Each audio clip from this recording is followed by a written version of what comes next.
Hai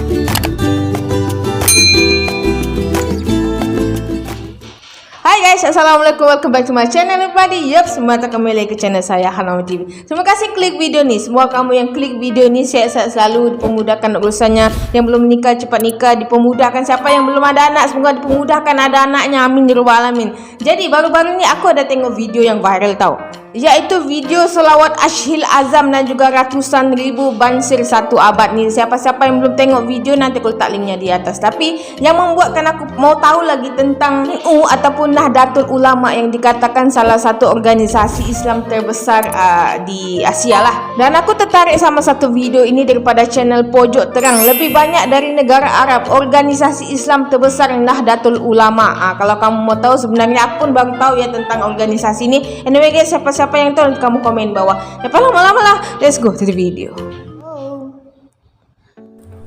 Sahabat, sejarah berdirinya organisasi Nahdlatul Ulama atau selanjutnya disebut NU yang merupakan organisasi Islam terbesar di dunia. Masya Allah, dengan di populasi dunia pengikut sebesar 40 hingga 95 juta jiwa, merupakan salah satu organisasi yang didirikan di kota Surabaya pada 31 Januari 1926 oleh beberapa tokoh. Namun Guys, Kiai Haji Hasim sekejap ya, tadi aku cakap terbesar di Asia dan minta maaf ya, aku baru tahu ini terbesar di dunia. Masya Allah. Asy'ari, Kiai Haji Wahab Hasbullah, serta Kiai Bisri Syansuri merupakan aktor utama di balik suksesnya pendirian NU di masa itu.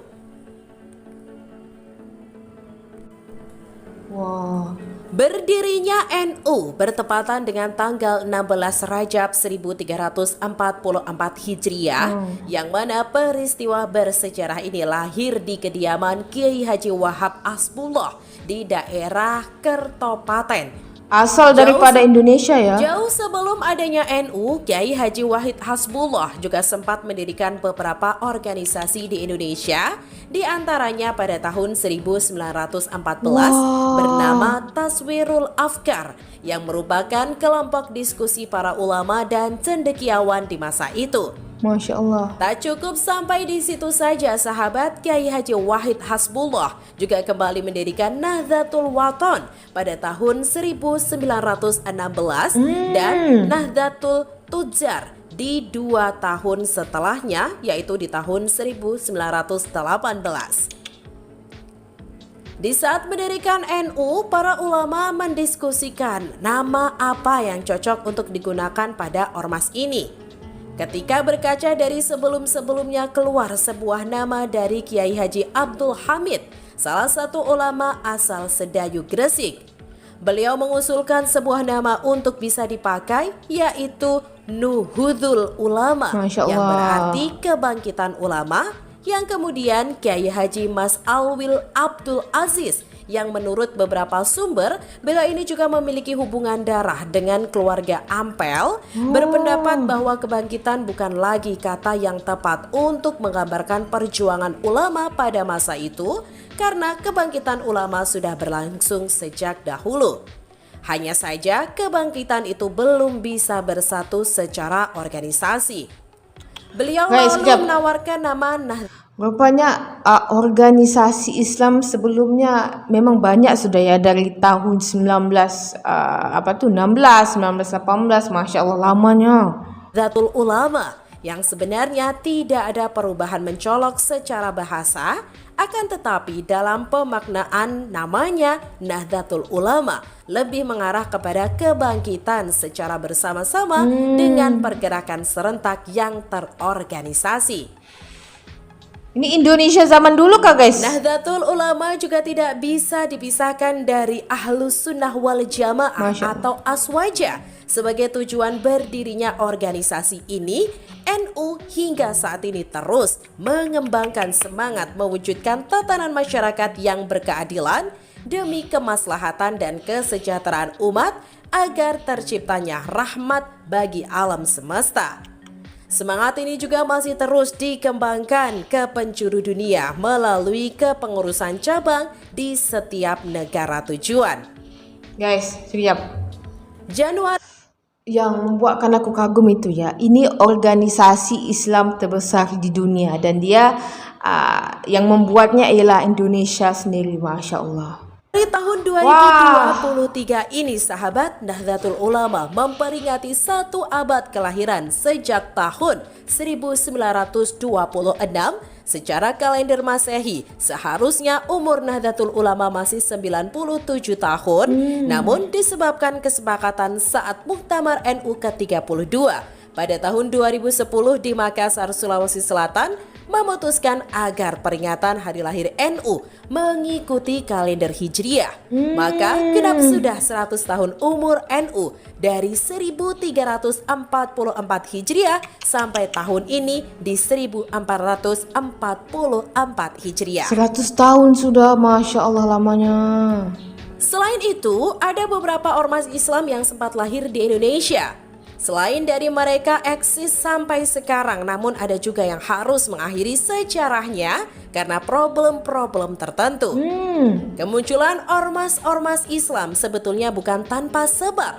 Ya, MC Rickfresh di dalam buku Sejarah Indonesia Modern menyebutkan faktor-faktor internal munculnya organisasi pergerakan Islam di Indonesia. Yang pertama adalah keinginan untuk melawan kolonialisme Belanda di Indonesia yang pada masa itu mencekik kebebasan hidup bangsa ini. Dan yang kedua yaitu adanya keinginan untuk melawan kristenisasi bangsa barat di Indonesia melalui para misionaris mereka. Ada tujuan sendiri ya guys. Sebanyak lebih dari 100 organisasi Islam yang memiliki pendukung jutaan massa pernah hidup di Indonesia, sahabat. Dan keberadaan ormas-ormas ini terkadang saling berbenturan antara satu dengan yang lainnya karena ideologi yang mereka pikul masing-masing. Dari ratusan ormas yang ada di Indonesia, beberapa dapat disebutkan seperti Nahdlatul Ulama dan Muhammadiyah yang berafiliasi Sunni dan eksis sampai saat ini. Oh guys, Lalu ada maksudnya itu sebelumnya ada lagi organisasi Islam yang mungkin ada masalah idea ataupun berlawanannya. Jadi yang bertahan ni adalah Nahdlatul Ulama dengan yang tadi satu lagi. juga Ahlul Bait Indonesia atau ABI serta Ikatan Jamaah Ahlul Bait Indonesia atau IJABI dengan afiliasi Syiah. Lepas dari keduanya ada juga yang sudah resmi dilarang perkembangannya seperti Hizbut Tahrir Indonesia atau HTI, Jamaah Islamiyah atau JI, Front Pembela Islam atau FPI, serta banyak lagi. Mereka juga dilarang tumbuh berkembang di Indonesia karena apa yang mereka kampanyekan bisa mengancam mindset anak bangsa serta berisiko merusak kedaulatan.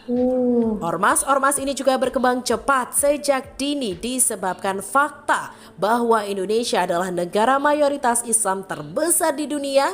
Jadi mudah saja bagi sebuah organisasi untuk menggait kader-kader baru dimanapun mereka mau. Hingga hari ini, NU dan Muhammadiyah mendominasi jamaah ormas Islam di dunia. Keduanya yang kita ketahui sebagai organisasi yang beraliran Ahlus Sunnah wal Jamaah mendapatkan ruang selebar-lebarnya untuk terus memajukan Islam dan Indonesia. Serta memelihara persatuan dan perdamaian atas segala bentuk perbedaan di negeri kita tercinta. Di hari peringatan 1 abad Nahdlatul Ulama, kita harapkan sayap-sayap Islam yang cinta akan sebuah kata perdamaian dan memiliki spirit toleran mampu terbang lebih tinggi lagi demi terwujudnya Islam moderat yang rahmatan lil alamin. Amin ya Allah.